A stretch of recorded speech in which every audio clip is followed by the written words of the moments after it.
bendición a su palabra. Puede sentarse, hermano. En esta hora yo quiero traer un pequeño tema, hermano, sobre lo que detiene el avance de la iglesia. ¿Qué es lo que detiene el avance de la iglesia? ¿Qué es lo que detiene el crecimiento de la iglesia del Señor?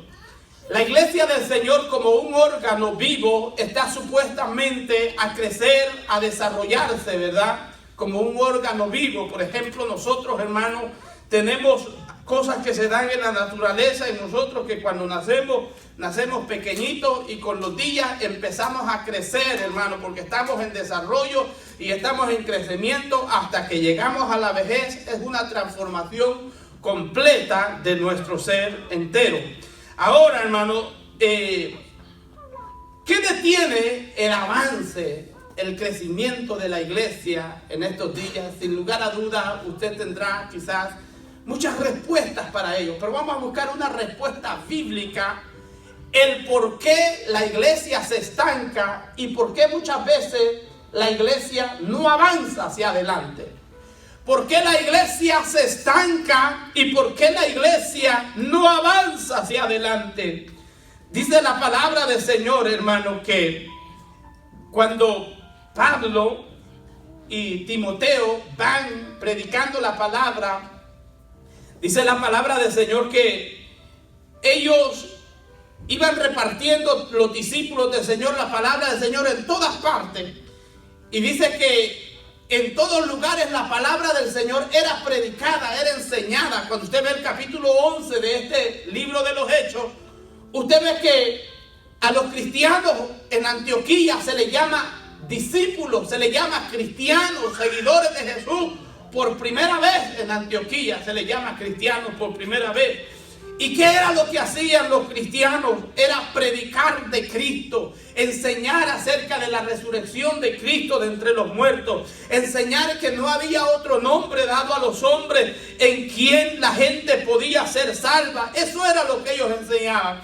Ahora, la pregunta que nos vamos a hacer para nosotros aquí es, hermano, ¿por qué se detiene el crecimiento de la iglesia? ¿Por qué se detiene?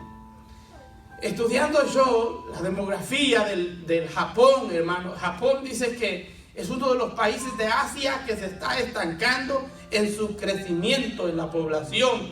Es el país con la población más longeva, más vieja pues del mundo, ¿verdad? Y los jóvenes de hoy llegan a los 35 años y llegan sin querer saber nada del matrimonio. No quieren saber nada del matrimonio y tampoco quieren saber nada de tener hijos, y esto es el producto de los videojuegos. Ellos se han llenado lo que es la parte sexual del ser humano. Los jóvenes le empezaron a llenar con videojuegos, viendo videojuegos, y eso les ha llevado a que el matrimonio para ellos no sea importante, ni que tenga que ser el matrimonio. Han renunciado prácticamente la mayoría de ellos al matrimonio y a la familia. Ahora ellos están proyectándose que van a tener problemas de mano de obra en ese país en los próximos 30 años. El crecimiento de una nación se da, ¿verdad? Cuando las personas que están ahí, imagínense, Israel llegó a Egipto. ¿Con cuántas personas? Dice la palabra del Señor que llegó Israel a Egipto. Con 70 personas Israel llega a Egipto. Y ellos tuvieron un crecimiento extraordinario en 430 años. Cuando ellos salen, después de haber llegado con 70 personas a Egipto, Israel sale con aproximadamente, hermano, 3 millones de personas, si no más, al salir de Egipto. Es decir, que en 430 años parece que las hermanas allí tuvieron mucho trabajo, hermano. Y también los hermanos. Traer hijos al mundo, procrear, la familia se empezó a engrosar, a engrandar. Y dice la palabra del Señor que cuando ellos salieron era una gran cantidad de gente por el desierto. Ese es un crecimiento en cuanto a la población. Pero la iglesia del Señor también tiene que crecer, porque somos un órgano vivo dentro de lo que enseña la palabra del Señor. La palabra de Dios dice que nosotros debemos ir por todo el mundo. ¿Y qué tenemos que hacer cuando vayamos por todo el mundo? Hacer más discípulos. La iglesia está supuestamente a crecer. Pero ¿cómo crece la iglesia? Bueno, usted puede decir, y crece teniendo niños. No, hermano. Los niños son el fruto del matrimonio. Pero como la iglesia tiene que crecer, es que nosotros que somos discípulos, hagamos lo mismo que hacía Pablo, Timoteo, Bernabé y todos los discípulos que iban por todas partes, y a donde ellos iban, ellos ahí sembraban la palabra del Señor. ¿Cuántos de ustedes siembran la palabra, hermano? A donde usted va, ¿se han dado cuenta a donde usted trabaja que usted es cristiano? ¿Se han dado cuenta en la tienda donde usted va a poner dinero que usted es cristiano? ¿Se han dado cuenta los amigos que usted tiene que usted es cristiana, que usted es cristiano? ¿Les ha confesado usted que usted ha recibido a Cristo como su Señor? ¿Les ha testificado que Dios ha hecho un cambio en su vida? ¿Qué usted le ha dicho a la gente de Cristo? ¿Qué es lo que usted y yo estamos hablando? ¿Cómo usted y yo estamos haciendo crecer la iglesia? La iglesia tiene un llamado a crecer y a desarrollarse. Pero ahora, ¿qué es lo que está deteniendo el avance de la iglesia? El que la iglesia crezca. La palabra del Señor, cuando usted se mete al libro de los Hechos, en el capítulo 4, en el capítulo 5, usted encuentra que la iglesia primitiva, dice la palabra, que ellos gozaban de algo que se llamaba unidad. Y en la unidad que ellos hacían, dice que todos los días por las casas, partiendo el pan y comiendo con sencillez de corazón. Y ahí dice que todos eran de un mismo espíritu y de un mismo sentir. Y que tenían ellos todas las cosas, las tenían ¿en qué? En común. Ellos, cuando ven el capítulo 5 de Hechos, los discípulos, los apóstoles son golpeados, son castigados por causa del testimonio de Jesús. Ellos salen riéndose, hermano. Y ellos salen felices y gozosos por haber sido hallados dignos de haber sido golpeados por causa del nombre de Jesús. Y esa actitud de ellos, los prodigios y los milagros que le acompañaban a la palabra que ellos predicaban, hacía que cada día el número de la iglesia fuera aumentando y aumentando y aumentando hasta el fin, hermano, que en el capítulo 6 de Hechos nosotros ya miramos un gran problema, que la iglesia ha crecido tanto y ahora necesitan más que apóstoles, ahora necesitan diáconos. Y esos diáconos se iban a encargar de trabajar en cierto sector de la iglesia. La iglesia había crecido. Y los apóstoles dijeron, bueno, para que nosotros no dejemos de hacer lo que estamos haciendo, ocuparnos en la palabra del Señor, ellos dijeron, vamos a buscar diáconos. Y buscaron 7 diáconos. Y dice la palabra que estos diáconos tenían algo que lucía en ellos. Y es que debían de ser, ¿qué? Honestos, castos, de buen testimonio, sabios. Y lo indispensable tenía que ser llenos del Espíritu Santo. ¿Qué está deteniendo a la iglesia bíblicamente? Primeramente, lo que detiene a la iglesia, hermano, es el pecado. Primeramente, ¿qué dice la palabra del Señor en Romanos 6?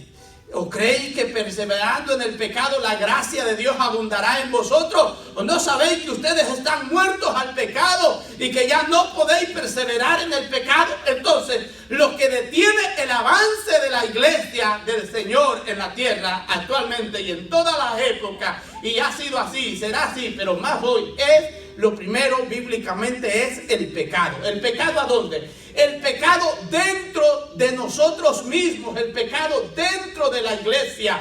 Hay muchas personas que lo ven venir a usted y a mí para la casa del Señor, pero lo ven con una tristeza que no se les antoja acompañarlo a la iglesia, hermano.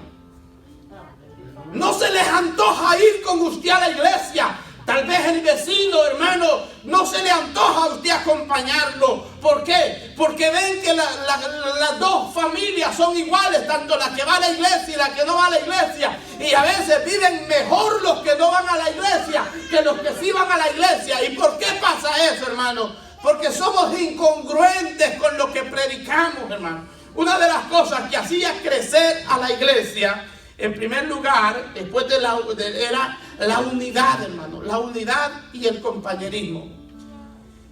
Eso que ellos tenían de ser unidos y ser amigos y compañeros, hermano, eso era algo precioso. Yo quisiera estar en esa iglesia, hermano.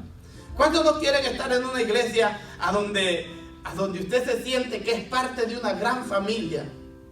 A donde usted se siente que es parte de un gran grupo de hermanos que cuando lo vean tirado lo van a levantar, lo van a restaurar. ¿Cuántos de nosotros no quisiéramos estar ahí, hermano? Lo otro que hacía crecer a esta iglesia del Señor era la pasión y el amor con que ellos trabajaban para el Señor. La pasión y el amor con que ellos trabajaban. Mire, a ellos los expulsan de la ciudad. A Pablo lo apedrean ahí, hermano, lo dejan medio muerto, lo sacaron fuera de la ciudad y lo dejaron por muerto. Pero dice la Biblia que rodeándolo los discípulos, dice que se levantó y se puso de pie y dijo que era necesario que con dificultades ellos entraran al reino de los cielos. Y dice que se paró y se fue a predicar a otro lado. Hoy a nosotros nos pegan una pedrada, hermano, nos matan y ya no nos levantamos. Nos quedamos ahí aunque estemos buenecitos, pero nos pegan una pedrada de la crítica. Nos quedamos con la crítica, hermano. Ahí quedamos tendidos. Nos dijeron algo que no nos gustó en la iglesia. Ahí nos quedamos. ¿Por qué, hermano? Porque no amamos lo que hacemos o no conocemos la causa que nosotros decimos que predicamos. La congruencia es algo que hace a la iglesia crecer y desarrollarse. ¿Qué es lo que pasa, hermano? Ellos predicaban un solo mensaje. Los discípulos predicaban un solo mensaje. A donde quiera que ellos iban, ellos predicaban un solo mensaje. ¿A quién ellos predicaban? A Cristo crucificado y resucitado de entre los muertos al tercer día. Ese era el mensaje que ellos predicaban. Pero hoy en día, de lo menos que se habla muchas veces es de Cristo. Y empezamos a hablar de nuestros propios logros. Y empezamos nosotros muchas veces a decir lo que yo he hecho, gracias a Dios. Lo que yo hice, gracias a Dios. Lo que yo puedo hacer, gracias a Dios. Y todo lo que nosotros debemos hacer es lo que Cristo hace. Porque ninguno de nosotros que estamos aquí hemos sido cambiados, transformados por nuestros propios logros, por nuestros propios esfuerzos. Fue Dios el que hizo todo. Y nosotros debemos de predicar un mensaje con testimonio, hermano. La congruencia del mensaje. ¿Por qué crecían ellos? Porque imagínense, hermano Orlando, ellos le predicaban a usted un mensaje del amor y usted sentía el amor que irradiaba de ellos hacia usted. Y hoy nosotros somos tan incongruentes, como decía hoy en el ayuno, que predicamos del amor, pero lo menos que practicamos es el amor. Aleluya. Y hermana Dilia, predicamos del perdón. Y lo menos que nosotros practicamos es el perdón. Y cuando la gente nos mira allá, nos tacha. Esa es una bola de hipócritas, porque predican y dicen y no hacen. Piensan que nosotros somos bobos, dice, que les vamos a creer. Y es que, hermano, cuando usted predica mira, aquí pueda que haya un montón de ideas, pero todas esas ideas tienen que estar centradas sobre la persona de Cristo y no sobre otras personas. Porque hay mucha gente, ayer me llamaba un pastor medio decepcionado por allí y me decía: pastor, ¿usted se ha dado cuenta que los hermanos que tenemos en la iglesia tienen más de 20 pastores? Y yo le digo: ¿cómo así, hermano? No, es que tienen más de 20 pastores. No, mire, los míos no, yo le estoy seguro. Esos hermanos no visitan ninguna iglesia, solo ahí pasa. No, hermano, tienen 20 pastores en el internet. Ah, bueno, ahí es otra cosa. Gloria a Dios.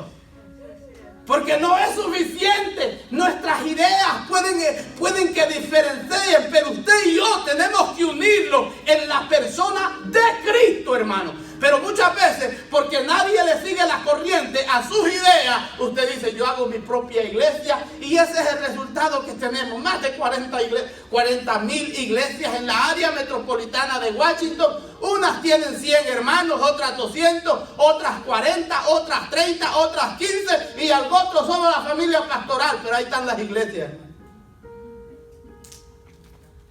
Si fuéramos congruentes con la unidad, hermano. ¿Por qué no unirnos todos y hacer una sola iglesia? Ah, no, porque hoy lo que hacemos y lo que decimos no es lo que la palabra del Señor nos dice. Muchas veces predicamos lo que no hacemos. Ellos predicaban un solo mensaje y eso hacía que la gente no se confundiera. ¿Cuántos hermanos hay confundidos dentro de nuestras iglesias?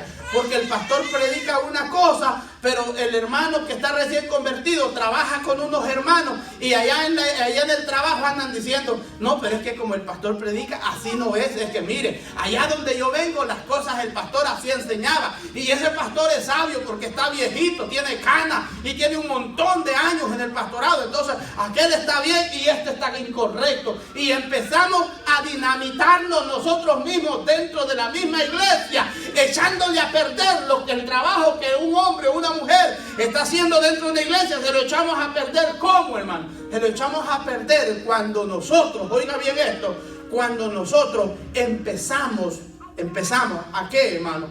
A ser incongruentes con lo que predicamos. Ellos predicaban el mensaje, Cristo resucitado, el primogénito de entre los muertos. El otro que ellos predicaban era, no hay otro Señor y otro Salvador que no sea Jesucristo. Pero hoy hay muchos medios de cómo llegar al cielo. Ellos decían, no, Jesucristo es el camino, la verdad y la vida, y no hay otro. Si tú quieres venir al Padre, ellos decían, cree en el Señor Jesucristo y serás salvo toda tu casa. Pero hoy en día no, hermano. Hoy hay gente predicando evangelios y estos no son, hermano. Y esos que predican los evangelios, ¿dónde están? Están dentro de la misma iglesia. ¿Y qué evangelios predican? El evangelio de quédate cómodo en casa, mira el culto por el internet.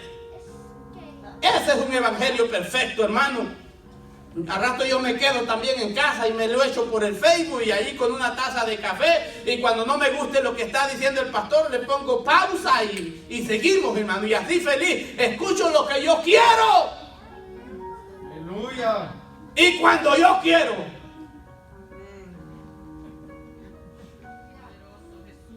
Ah, no, dicen ahí. Mire, otros que predican, es que ahí le falta mucho a esos hermanos, dicen. Es que esa iglesia como que no es muy ordenada, le falta mucho. Bueno, y si usted sabe cómo ordenar, ¿por qué no lo ordena, pues? Como a mí me han dicho por ahí, ay, es que ser pastor es bien fácil, ¿verdad? Eso no cuesta. Bueno, ¿y por qué no lo hace usted, pues? ¿Qué le cuesta? Busque un lugar, rente un lugar a donde hacer la iglesia, réntelo. Y ahí me va a ver. Cuando ande en el juego del Espíritu, pero en esas que anda abajo, ahí va a andar llamando pastores. ¿Cree que viene a predicar el domingo? Porque como se le acabaron los mensajes, hermano. Bendito Dios. Y cuando veas que no todo lo que parece es real, ahí se va a ir, hermano. ¿Por qué la iglesia no avanza? Porque no tenemos un mismo mensaje, ni tenemos un mismo pensar, ni tenemos un mismo sentir, ni estamos todos en la misma página. Por eso la iglesia no avanza. En tercer lugar, lo que ellos predicaban, hermano, es que ellos cuando predicaban estaban bien convencidos de lo que predicaban. ¿Y cómo es que uno puede estar bien convencido de lo que uno predica, hermano? Bueno, ellos no tenían ninguna duda sobre lo que ellos predicaban y sobre lo que ellos enseñaban. Y a veces nosotros, hermanos, ¿por qué no estamos convencidos de lo que predicamos? Porque predicamos muchas veces la experiencia de otro y no mi propia experiencia. ¿Qué le pasa a la gente, hermano? Que fundamenta su ministerio sobre la experiencia de otro y no sobre su propia experiencia. Mire, hermano, a mí me caen muy bien todos los pastores que yo admiro, que a veces, hermano, me paso ahí mis días escuchando los mensajes. Yo los admiro, pero yo digo, esa unción que ellos tienen, a ver cuántas horas de ayuno y rodillas le han metido. Y yo, aunque me memorice el mensaje que pueda ir, no me sale, porque esa es unción de ellos, hermano. Yo tengo que escribir mi propia historia. Yo tengo que buscar mi propia relación con Dios. Y Dios tiene que tratar conmigo. Y yo tengo que tratar directamente con Dios. Y así yo voy a empezar a crecer. Pero si yo todo el tiempo ando, hermano, copiando lo que voy a hacer, yo es un copión. Gloria a Dios. Y la iglesia no puede crecer así. La iglesia tiene que crecer cuando todos están bien convencidos de lo que predican. ¿Qué predicamos aquí, hermano? Se supone que predicamos sana doctrina, y en la sana doctrina hay unos fundamentos. ¿Y cuál es el fundamento que hay en la sana doctrina, hermano? El fundamento es el del amor, y que no le quitamos ni le ponemos a la palabra. Esa es la sana doctrina. Que no le quitamos ni le ponemos. Pero muchos, hermanos, hoy en día le están poniendo, mire, el apóstol Pablo le pega una regañadita a los romanos.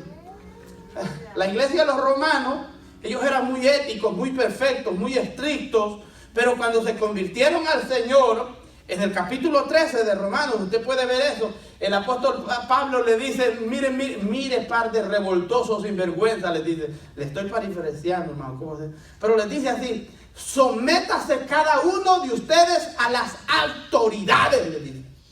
Porque las autoridades que están puestas por Dios están establecidas. Así que sométanse cada uno de ellos a esas autoridades.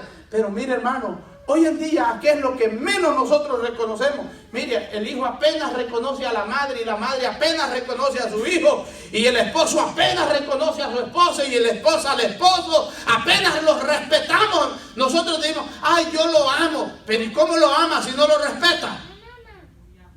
Ay, es que yo la amo, pero ¿y cómo la va a amar si no la respeta? Dígame, ¿cómo es que se come eso? Usted dice que ama a Dios, pero no lo respeta. Y usted dice que respeta a Dios, pero no lo ama. ¿Cómo es eso, hermano? El amor a Dios es algo que lo debe de convencer a usted para trabajar en la obra del Señor. El amor que usted tiene hacia Dios es la experiencia propia que usted experimentó el día en que fue perdonado. Su mensaje, ¿qué era lo que ellos tenían? ¿Por qué la iglesia crecía? Su mensaje era congruente con su estilo de vida, hermano. O sea, lo que ellos predicaban lo vivían. Y hoy se dice, hermano, que de un 100% de lo que los cristianos de hoy en día enseñan y predican, no se vive ni un 10%. ¿Y cómo vamos a crecer así, hermano?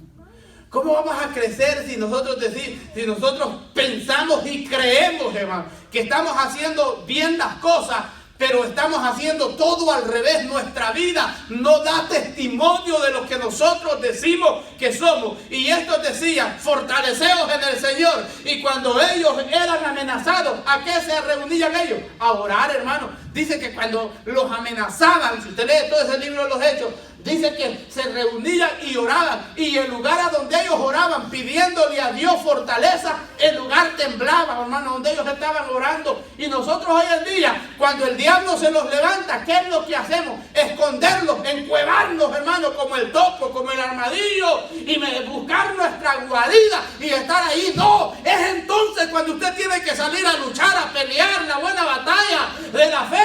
El problema tiene que a usted fortalecerlo. Pero esta gente, hermano, dice que cuando ellos se reunían a orar, temblaba. Y ellos decían, Señor es nuestra fortaleza. Ah, no, nosotros hoy solo no sabemos los salmos. Jehová es la fortaleza de mi alma. Y anda una alma como que la fortaleza se la dan los frijoles únicamente, hermano. Y dice, el Señor es la fortaleza de mi alma. Hermano, y cuando de fuerte nada, hermano, cualquier cosa lo tira, cualquier cosa acaba con su emoción, con su gozo. ¿Por qué ocurren estas cosas? Porque hay incongruencia entre lo que predica y lo que dice.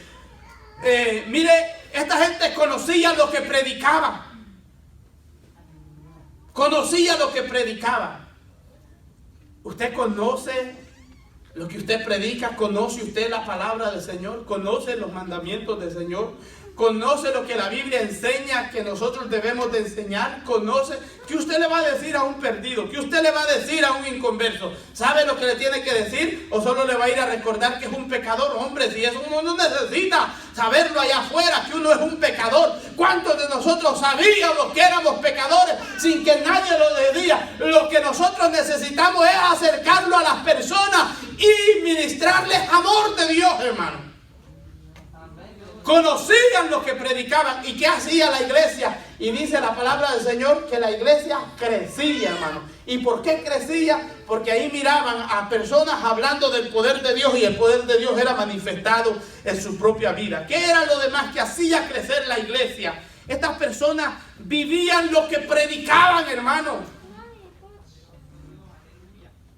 Estos vivían lo que predicaban. Dígame, hermano, que si ese no era un testimonio que atraía a multitudes, el ver a una persona que lo que predicaba lo hacía. Imagínense que nosotros empecemos a hablar del amor aquí, hermano. Tendremos que empezar a amarnos a nosotros mismos. Y después tenemos que empezar a amar a nuestro prójimo. Y después de amar a nuestro prójimo, tenemos que empezar a buscar amar a Dios, porque Él no se ve, hermano. Se tiene que amar por fe. Se tiene que recibir el amor de Dios por fe. Se tiene que convencer uno por medio de la fe. Y eso a uno, si usted vive lo que predica, y usted dice, hay que esforzarnos. Óigame, ya van a empezar a llamarme, pastor, agregamos otro culto. No, pero parece que me están diciendo, pastor, quitemos un culto, 3 son muchos. Pero para hablar y meterle juez, mire, hermano, si uno es pastor, juez de un poquito que no tiene las cosas bien en su lugar, lo hacen loco, hermano. Porque a veces hay hermanos que dicen, oiga, ¿y por qué no abrimos los 4 días? Y acá nosotros tenemos el culto. Yo dijera, quisiera darle una semana predicando 4 días a ver cómo me le va. Y si no, quisiera dárselo 2 semanas, a ver cómo me le va. Ah, yo puedo. Ah, sí, yo puedo. Claro, sí. Decir tonterías cualquiera puede, hermano. Pero otra cosa es predicar una experiencia viva de lo que tú vives, de lo que tú aprendiste, de lo que tú eres en el Señor, de lo que tú enseñas. Ellos decían, mire, a mí Cristo me salvó. Y el testimonio más verídico era la misma vida del apóstol Pablo, hermano. Era un testimonio físico, visible. Y la iglesia del Señor tiene que empezar a entender que si nosotros no damos testimonio de lo que predicamos, de lo que enseñamos y de lo que decimos, nuestra vida nunca va a tener un impacto allá afuera y nosotros vamos a seguir estancados. ¿Sabe por qué? Porque quien estanca a la iglesia no solo es el pecado, sino es la mediocridad de nosotros, hermanos. Esa es la mediocridad.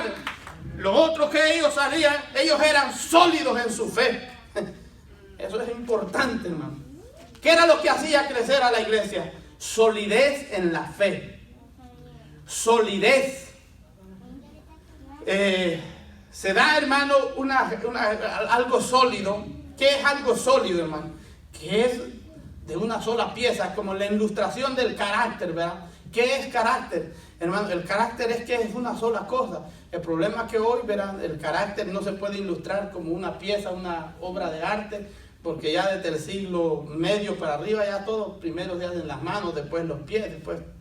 Pero antes de eso, las obras de arte se hacían de una sola pieza, de una sola roca. Y eso era auténtico, era firme. Los ojos no eran puestos, la cabeza no era puesta, los brazos de las estatuas no eran puestas. Eran sólidas, eran firmes, eran estables. Y eso, hermano, representaba una obra de arte completa, sólida, estable, que no se rompía fácilmente. Pero hoy, hermano, las estatuas hoy ves que con maquinitas, con un botoncito le ponen las manos, otros los pies. No hay obras de arte como las de antes.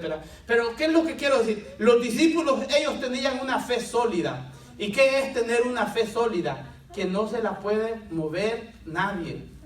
Que no lo pueden a usted sacar de la manera de pensar, no lo pueden mover de la fe en Cristo fácilmente. Hay muchas personas que cuando no tienen una fe sólida, ¿qué es lo que les pasa, hermano? Mire, le llega un problema a la familia, como un globo de esos que se llenan con aeros, hermano, ¿ha visto?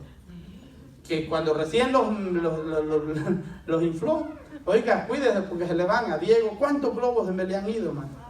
Pero esos mismos globos nos damos cuenta que por ahí a los días aparecen desinflados, pegados en los palos, en los carros, en las cunetas de las calles, porque tenían algo, hermano, que era de corta duración.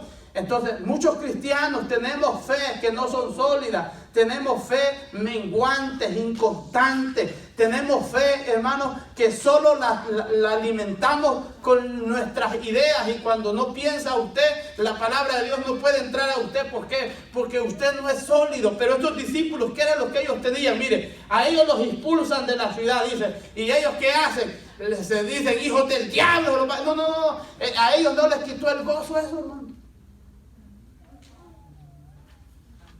Y lo sacaron, les dijeron, váyanse de aquí, dejen de andar revolviendo. A ver qué insultos les cayeron. No. Ellos simplemente sacudieron los pies y salieron. ¿Y qué dice el verso 52? Y los discípulos estaban llenos de ¿qué? De gozo. Estaban ellos tristes. No. Pero muchas veces, ¿por qué la iglesia no crece? Hoy el culto estuvo ruino, hoy el culto estuvo triste. A ver quién andará en pecado, ¿verdad? Quizás el pastor andará en pecado. ¿Y cómo usted va a sentir una diferencia si la última vez que oró hace 2 semanas? Gloria a Dios. La última vez que lloró, que gimió en la presencia del Señor hace 2 meses. ¿Qué usted va a sentir, hombre? Sí, dele gracias a Dios que el Espíritu Santo lo trae, hombre. Pero otra cosa es que cuando nosotros tenemos un mismo sentir, un mismo pensar, una fe sólida, nosotros conocemos lo que predicamos y lo que enseñamos. ¿Y qué es lo que nos da eso? Nos da crecimiento. Pero ¿por qué la iglesia está estancada, hermano? Por la falta de conocimiento de lo que nosotros predicamos. La solidez a usted le da a usted estabilidad. Y esta iglesia era una iglesia estable. En el capítulo 6, usted ve la iglesia tiene un gran crecimiento. Y cómo resuelven el problema. Capítulo 6 de los Hechos. Ellos resuelven el problema poniendo 7 diáconos. Ahora la iglesia empieza a crecer más. ¿Y cómo resuelven ellos el problema? Que la iglesia está creciendo. Se reúne el concilio de los apóstoles en Jerusalén en el capítulo 15 del libro de los Hechos. Y ellos empiezan a indagar de qué forma ellos van a trabajar con los nuevos creyentes, con los nuevos adeptos, que ellos le van a enseñar a los gentiles. Y ellos diligentemente se ponen a escribir y escriben una carta y le dicen, aquí los gentiles no deben de circuncidarse ni guardar la ley, ellos no deben de hacer tal cosa, solo lo que ellos tienen que hacer es abstenerse de idolatría, fornicación, impureza, y le empiezan a mandar a lista. Y esto es porque ellos son también pueblo del Señor. Y ellos empiezan, el concilio de Jerusalén estructura para que una iglesia crezca y se desarrolle. Necesita bases, necesita estructura. ¿Será usted esa estructura? Dios no edifica sobre hojarasca, sobre heno. Dios solo edifica sobre oro, hermano. ¿Por qué? Porque el oro es la pureza de la estabilidad de nuestra fe. Eso es. ¿Cómo nosotros llegamos a ser oro? Cuando somos probados mediante nuestro peregrinaje en Cristo, tenemos que ser probados hasta llegar a ser oro. ¿Cómo cree que la iglesia se va a desarrollar y a crecer si no hay columnas? Nosotros, para que la iglesia crezca, necesitamos invertir tiempo. Necesitamos que la gente quiera trabajar para el Señor. Necesitamos que los que han aceptado a Cristo se conviertan de todo corazón y abracen la misión y abracen la fe y sientan que esa fe que han abrazado es suya, que Dios se la dio, y que sientan que usted está trabajando para el Señor y no para una organización, no para un pastor. Cuando usted siente propiedad por una iglesia, ¿qué usted lo hace? ¿Qué usted lo va a hacer? Pero cuando usted dice, no, yo solo allí voy, a mí no me gusta ir. Oiga, ¿qué está haciendo pues? Bendito Dios. Necesitamos entender, hermano, que la solidez a nosotros nos da crecimiento. Pero ¿por qué la iglesia no se estanca? Mire, el apóstol Pablo le escribe a Timoteo, creo que en el capítulo 2 de la segunda carta de Timoteo, del capítulo 14, el apóstol Pablo ha dejado a Timoteo como pastor y le dice, mira, evita las contiendas, evita las confrontaciones, no le prestes atención a las contiendas y a las confrontaciones. Eso es lo que le dice el apóstol Pablo. Evita la fábula. Pero hay mucha gente que un mensaje para el amigo allá no lo tienen, pero para sacarle el pecado a uno aquí, hermano, que ya está, son buenos. Gloria a Dios. Somos buenos para señalarnos los pecados, los errores y las faltas a los que ya estamos dentro. Oiga, hermano, antes de eso hay una palabra para eso. El Señor le dice, saca tu viga primero y después ve y sácasela al otro. Pero muchas veces nosotros, hermanos, somos personas que nos gusta debatir, que nos gusta el debate, que nos gusta la confrontación. Hermano, el apóstol Pablo le dice a Timoteo, no hagas caso a las confrontaciones estériles que para nada aprovechan. Pero la iglesia, ¿por qué no crece? Porque muchos aquí no pasa, pero en otros lados sí. Ay, es que mire, el culto de las damas, ¿por qué no prospera? Dice, o el culto de los jóvenes, ¿por qué no prospera? O el culto de los caballeros, por el uniforme, hermano. Porque unos querían amarillo y otros rojo y otros verde y otros morados. Y a los que no se les concedió el color, allá andan todos carones. Y están ahí, hermano, cantando. Por eso es que los uniformes son lo de menos en la iglesia. Unifórmese usted, el hombre interior, con lo de adentro, con el gozo infalible. Y dele al Señor lo que usted tiene para el Señor. Pero muchas veces, hermano, no, es que si las sillas estuvieran puestas de otra manera, la iglesia se viera más bonita. Venga, póngalas usted pues, hombre. Pero muchas veces solo decimos, es que si se hace. Si apenas venimos a limpiar, y esto es porque hay un calendario, hermano. Si no tendríamos una porquería aquí, hermano, si no hubiera un calendario, ¿qué no tuviéramos nosotros? Pero como no, la iglesia solo es para ir a ver qué pasa. No. Si la iglesia es suya, haga que esta iglesia crezca, abrazando lo que nosotros creemos, lo que nosotros predicamos. Juntémonos en la idea central que es Cristo, el único mediador entre Dios y los hombres, Jesucristo, hombre. No hay otro nombre dado en el cielo ni en la tierra en quien nosotros podemos ser salvos. En eso es que usted y yo nos vamos a unir y no es en otras cosas. Pero cuando nosotros, hermanos, empezamos a debatir entre cuestiones aquí y cuestiones allá, el amigo se está perdiendo allá afuera, el borracho se está hundiendo más allá afuera. ¿Y nosotros qué estamos haciendo? De brazos cruzados aquí, hermano, defendiendo cada uno su propia idea y pensando en cómo hacer las cosas mejores, cuando nada se va a mejorar, sino hasta que nos pongamos a trabajar verdaderamente en la obra del Señor y yendo a las almas,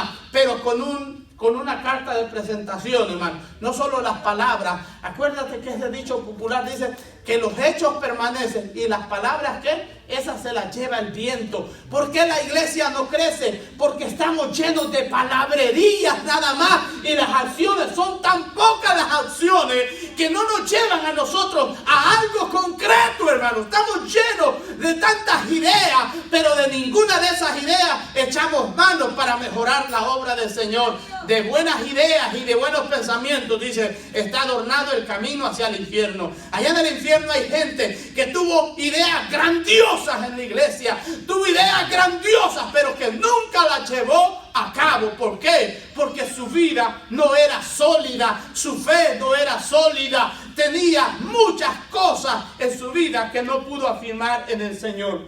Los discípulos, hermanos, oiga bien esto, los discípulos llenos del gozo en todo tiempo y del Espíritu Santo eran la evidencia viva de que predicaban a un Cristo vivo. ¿Qué es lo que le da vida al ser humano? No es el Espíritu, hermano.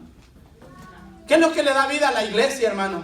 El traje del pastor, los chistes del pastor, los anécdotas del pastor, la elocuencia del pastor, los cantos de los levitas. ¿Qué es lo que le da sentido a la iglesia? Nada de lo que acabo de decir. Lo que le da vida a la iglesia, lo que le da existencia a la iglesia, ese es el gozo que produce el Espíritu Santo cuando está en una persona. El Espíritu Santo producirá un gozo y ese gozo perdurará, aunque así te boten, hermano. Usted dice, de Cristo yo no me voy, decía Pablo. Así yo esté en camino de muerte, en peligro de espada, en hambre, de persecución. De ese a mí nadie me puede separar, decía el apóstol Pablo. Pero cuando eso ocurre, cuando usted tiene una fe sólida, pero cuando usted y yo no tenemos una fe sólida, ¿qué es lo que pasa, hermano? En la primera crítica, nos desinflamos y nos vamos, hermano. ¿Por qué la iglesia del Señor? ¿Qué es lo que está haciendo que la iglesia del Señor no crezca? Miren, hay muchas cosas que impiden que la iglesia crezca dentro del cuerpo de Cristo. habemos tantos miembros, hermanos, de diferentes ideas, de diferentes contexturas, de diferentes, hermanos, sociedades, ¿verdad? Y eso nosotros tenemos que caminar todos y unirlos en la persona de Cristo. Y miren lo que dice la palabra del Señor, hermano. Yo quiero que vaya conmigo a lo que dice Corintios capítulo 3, verso 4, hermano. Primera de Corintios capítulo 13, verso 4. La congruencia del mensaje de lo que se predica y de lo que se hace, hermano, tiene que ser algo. Imagínense que nosotros queramos crecer en el Señor, hermano, queramos crecer mucho, digamos, en el Señor. Pero miren lo que dice el 3:4 de Corintios, dice así: el amor que es sufrido, es benigno, el amor no tiene envidia, el amor no es jactancioso, no se envanece, no hace nada indebido, no busca lo suyo, no se irrita, no guarda rencor, no se goza de la injusticia, mas se goza de ¿qué, hermano? De la verdad. Y mira el 7, dice: todo lo sufre, todo lo cree, todo lo espera, todo lo soporta. El amor nunca deja de ser, pero las profecías se acabarán y cesarán las lenguas y la ciencia acabará. Y el amor que sigue, el amor continúa. Vea conmigo también, hermano, Colosenses 3:13. Colosenses 3:13. Congruencia entre lo que predicamos y lo que vivimos. ¿Y por qué la iglesia no crece? Por la incongruencia, hermano. Decimos una cosa y estamos en otra. Usted no puede estar diciendo: estoy comiéndome una hamburguesa en McDonald's, cuando esté en Burger King. Las papas saben más ricas de un lugar de eso. El anuncio gratis, nadie me paga. Oh, tengo a Cindy aquí. Cindy, dígale que yo le estoy dando anuncios, que me den una hamburger gratis cuando pase allí por el drive-thru. Usted no puede decir que es más bueno Burger King si nunca ha probado McDonald's. Ni puede decir que es mejor McDonald's o nunca ha probado Burger King. No es así. Entonces, Colosenses capítulo 3, hermano, también nos enseña en el verso 13. ¿Qué es lo que dice ahí, hermano? ¿Por qué la iglesia no crece? Porque a veces somos insoportables nosotros, hermano. Aunque duela y esté pesada la cosa, pero es que a veces somos insoportables. Y en la casa del Señor somos insoportables. Y como iglesia somos insoportables. Mire, hermano, es que a veces la gente tiene derecho y tiene razón de criticarlo y de señalarlo. Pues es que nosotros damos los motivos para que nos critiquen, para que nos señalen, para que nos juzguen. Nosotros lo damos. Y hay una verdad, que nosotros tenemos que sentirnos dichosos cuando nos critiquen y nos señalen mintiendo. Pero cuando digan la verdad, eso huele a cambio, hermano. Hay que hacer un cambio. Cuando están diciendo la verdad, que nos están diciendo, que nos están restregando la verdad en la cara, óigame, párese y diga: ese soy yo, y de ahora en adelante ya no voy a ser el mismo, o ya no voy a ser la misma. Pero muchas veces nos acostumbramos a que nos restrieguen la verdad de Dios, hermano. ¿Y quién lo está haciendo? Lo hace aquel pastor, y allá afuera nos están esperando los amigos, hermano, para seguirlo haciendo. Oiga, para vivir una vida así de desprecio, mejor despreciado de una vez. Pero ¿por qué no crece la iglesia? El verso 13 del capítulo 3 de Colosenses dice, ¿qué dice, hermano? Soportándonos unos a otros y perdonándonos unos a otros. Si alguno tuviere queja contra otro, de la manera que Cristo os perdonó, así también hacedlo vosotros. ¿Por qué no crece la iglesia, hermano?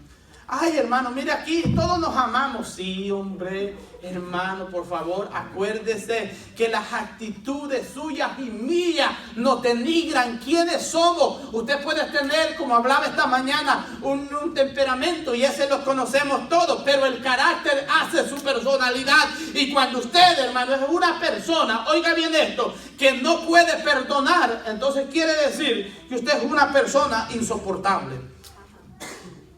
Porque no se perdona. Mire, hermano, el perdón es algo tan bonito que quienes lo practican se hacen adictos a ese deporte. El perdón es lo más bonito que existe en la vida, hermano. ¿Cuántos no se sienten relajados cuando han sido perdonados, hermano? ¿Qué es lo que hace el perdón? Le quita cargas a uno, ¿no? Cuando uno busca a la persona que ofendió y uno dice, lo siento, mire, discúlpeme, tal vez lo que dije no estuvo bien dicho. ¿Y qué es lo que hace? Le quitan una carga a uno y esa noche duerme tranquilo uno, hermano.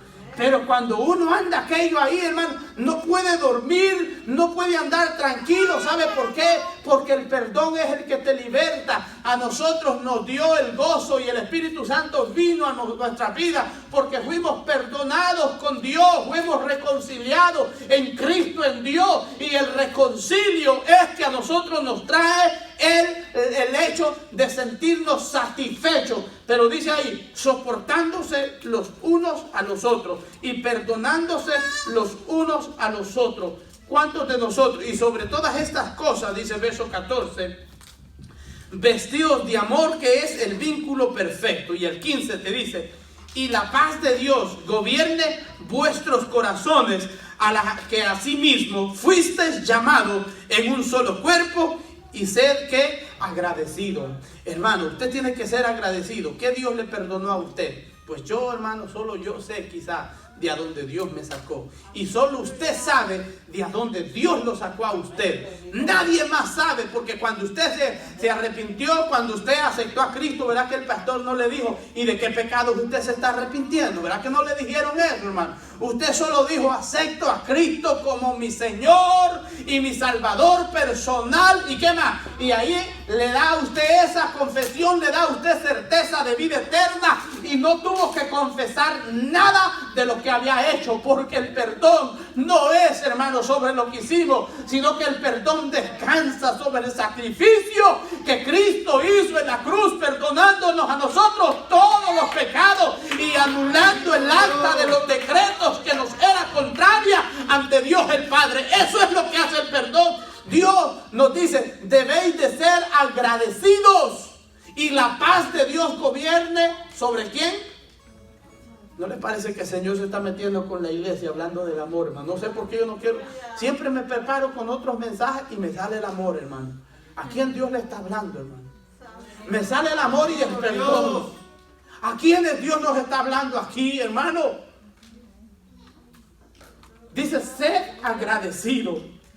Y dice, y la paz de Dios gobierna en vuestros corazones. ¿Quién gobierna en su corazón? ¿Gobierna la paz de Dios o gobierna la paz, hermano, mentirosa, la paz hipócrita que muchas veces nosotros escondemos? Decimos tener paz con Dios cuando nuestros hechos nos condenan, cuando vivimos una vida separada de la ciudadanía de Dios y decimos que somos hijos de Dios. Óigame, los hijos de Dios conocen el perdón porque hemos sido perdonados en Cristo, y también por eso nosotros hacemos lo mismo con nuestros deudores. ¿Por qué? Porque ejemplo Dios nos ha dado, ejemplo del perdón. Ese es el ejemplo más bello. Dice, soportándose. Y todo, y dice el verso 16, la palabra de Cristo more en abundancia en vosotros, enseñándoos y exhortándoos unos a otros en toda sabiduría, cantando con gracia en vuestros corazones al Señor con salmos, himnos y cánticos espirituales.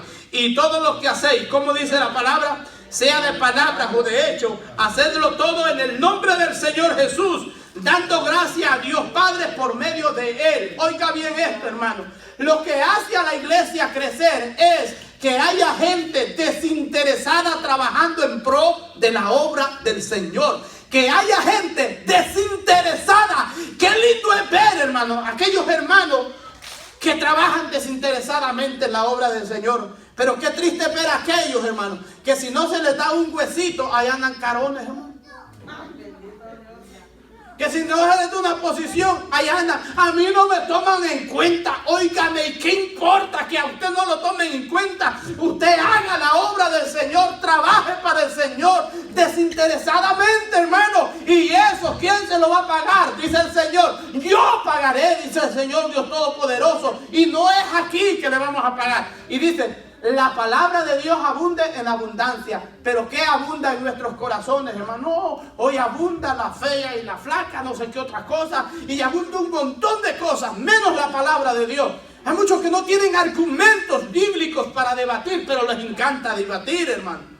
Sin argumentos bíblicos. Cuando usted, hermano, tenga argumentos bíblicos para debatir, debata. Pero cuando usted no los tiene, mejor cállese, hermano, y haga en lo que está dentro de su conocimiento y de sus posibilidades la obra del Señor. Haga con lo que usted tiene, con eso trabaje. Dios no le exige que trabaje con herramientas que usted no tiene o que usted no puede manejar. Si usted va a trabajo de la construcción, ellos no le van a dar una máquina para que la maneje si usted nunca ha manejado una. Así es Dios. Si usted no pasa por el training, por el entrenamiento, nunca Dios lo va a poner en un lugar a donde usted quizás cree que merece estar. Es necesario que usted empiece a aprender cómo ocurren las cosas, hermano, desde abajo hasta arriba. Aleluya. Usted va a trabajar en la construcción. Hermano Alfredo, ¿verdad que a no todos se les da una sierra y le dice cortar, hazme un 45? Y uno que va del restaurante y uno dice, ¿qué es 45? ¿Qué es eso? Uno no sabe. Cuando trabaja en el restaurante, usted no le puede decir a un diguache, venid, hacerme el término medio, el steak. No sabe, hermano. Pero todo es un proceso. Empieza lavando platos y sigue escalando hasta que llega arriba, hermano. La construcción igual. Empieza, ¿qué? Recogiendo la basura hasta que llega ¿a dónde? Arriba. Y en la iglesia nosotros venimos, no, es que yo soy fulano de tal, yo soy fulana de tal. Demuestre quién es usted trabajando para la obra del Señor. Desinteresadamente, hermano. Sin intereses. Demuestre que usted quiere trabajar para el Señor, pero sin intereses. Porque muchas veces nosotros trabajamos para que nos mire el patrón, hermano, no porque queremos trabajar.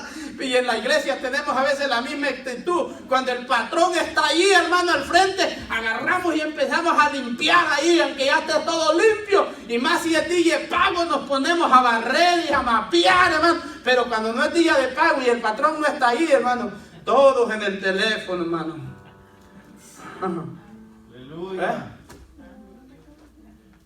Y como así lo hacemos en el trabajo, venimos a la iglesia y queremos hacerlo así también en la iglesia. Y así como va a crecer la obra del Señor cuando venga el amigo y vea el poco interés que el hermano que está a la par de él ya lleva 10 años en la iglesia y todavía se duerme en el culto. ¿Qué va a decir ese hermano? No, hombre, yo eso no lo quiero, yo soy activo para ir a dormirme ahí. No.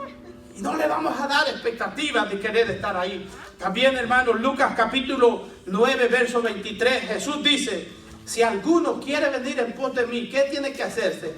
Dice, primero, tome su cruz cada día y niéguese. Muchas veces nosotros vivimos evangelio sin cruz. ¿Y qué es vivir evangelio sin cruz? Usted sabe que hay caballos salvajes y caballos domésticos, ¿verdad? ¿Usted sabe cuál es la diferencia de eso, hermano? El salvaje y el doméstico. El que ya está domesticado, ese se usa. Se monta usted y tranquilo, pero el salvaje no, usted intenta montar en él. Ese no conoce sogas, ese no conoce freno, ese no conoce direcciones, hermano. Pero el domesticado conoce sogas, conoce freno, conoce direcciones. Y cuando usted lo quiere usar, se deja usar. Pero el salvaje no, hermano. Y muchas veces salvajemente queremos que Dios nos use a nosotros. Salvajes sin haber nosotros cambiado, sin haber afirmado nuestra fe. No, hermano, tenemos que trabajar para la obra del Señor desinteresadamente. Tome su cruz cada día y dice la palabra de Dios y sígame. El amor, hermano, todo lo soporta. El amor todo lo sufre. El amor todo lo espera. El amor no se irrita. El amor no siente envidia. El amor, dice la palabra del Señor, nunca deja de ser amor, aunque pase lo que pase a su alrededor. La iglesia del Señor se está enfriando, se está acomodando. ¿Por qué se está enfriando y se está acomodando, hermano? Porque creemos que ya todo está hecho. Hay muchas almas a quienes hay que predicar el evangelio de la salvación eterna. Hay muchas almas con quienes nosotros tenemos que seguir compartiendo el evangelio de la salvación eterna. ¿Y cómo lo tenemos que hacer, hermano? Llevándolos a ellos a la palabra del Señor mediante mi propio testimonio, mediante mi propia vivencia. Y una vez yo lleve al amigo a Cristo mediante mi propio testimonio, mi propia vivencia, esa iglesia empezará a crecer. ¿Por qué no crece la iglesia, hermano, en estos días? Digamos, nuestra propia experiencia, hermano. En la pandemia, la iglesia ha pasado por un bajo, ¿verdad? Pero este es el momento, hermano. Mire, si usted quiere crecer en la obra del Señor, no ponga los ojos en nadie de aquí, pero a todos los que están aquí, respételos. Respételos. Y usted no los puede amar, pero el Señor nos manda que los respetemos. Respete a las personas. Respete a todos los que están en su casa. Imagine que yo venga a hablar de respeto y en la casa tratar a Wendy como yo quiera, hermano. ¿Cómo yo voy a hacer eso con Wendy, hermano? ¿Cómo yo voy a hablar de amor aquí, de amor, y Wendy diciendo allá en la casa, ¿dónde estará ese hombre amoroso que se parece en el púlpito ahí? ¿Dónde estará ese hombre? ¿Dónde estará ese hombre que habla de tanto amor y de tanto amor, pero a mí me tiene abandonada ahí? ¿Cómo se sintiera ella, hermano? Eso es congruencia, hermano. Usted hable de lo que vive, enseñe lo que conoce. Lo que usted no conoce, no se meta ahí. Porque todo lo que usted habla sin conocimiento, pueda que lo meta en problemas. Usted solo hable la palabra del Señor. Era lo que los discípulos hacían. Ellos eran azotados. ¿Y qué sentían ellos cuando ellos eran azotados? Se sentían gozosos. Yo quiero invitarle a usted que quizás está pasando grandes problemas en su casa, en su familia, en su trabajo, en su vida personal, a darle gracias a Dios esta noche. ¿Qué tal si usted se pone de pie? Y todos los que estamos aquí, todo aquel que tiene un problema, una necesidad, ¿qué tal si esta noche se olvida de sus problemas y le da una alabanza al Señor, hermano? ¿Qué tal si usted